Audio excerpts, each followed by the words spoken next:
The gentleman from Florida is recognized for 5 minutes.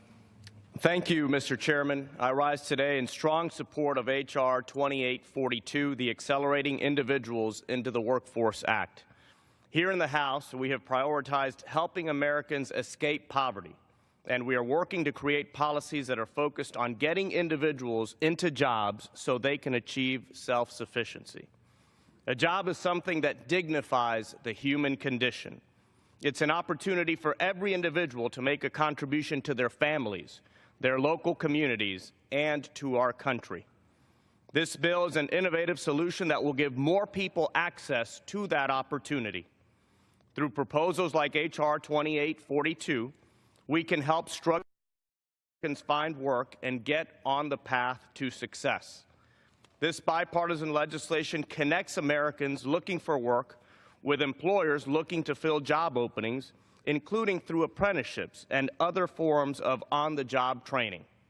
It uses $100 million from the TANF Contingency Fund for grants so states can conduct demonstration projects intended to assist TANF recipients in entering the workforce and maintaining employment. Importantly, this legislation requires that states meet certain criteria to ensure they achieve their intended goals.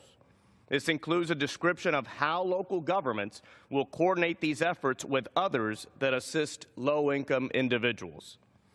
States must also report on the outcomes of the demonstration projects and provide evaluations to determine whether such employer-led partnerships were effective.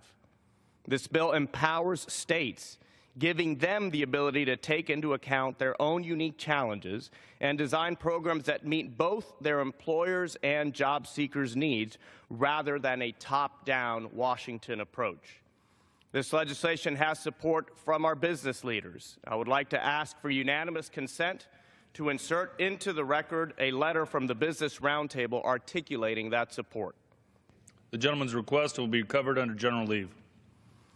Mr. Chairman, I was happy to partner with Representative Danny Davis on this effort to move individuals from welfare into long-term employment, and I'm proud of the work we have done together.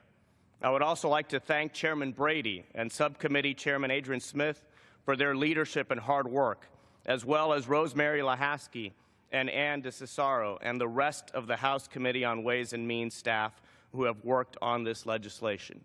And if I may add one thing, Mr. Chairman, last week in the wake of the tragic shooting against members of Congress, we all vowed to come together, to find common ground.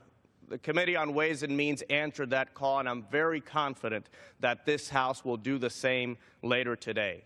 The American people expect us to have our differences, our disagreements, but they also expect us to find common ground, and Republicans and Democrats have done this today in favor of those who need it most, welfare recipients, needy families in our country. So I'm very proud to sponsor this legislation, to support it, and I would ask all of my colleagues to do the same. Thank you, and I yield back. The gentleman yields back. The gentleman from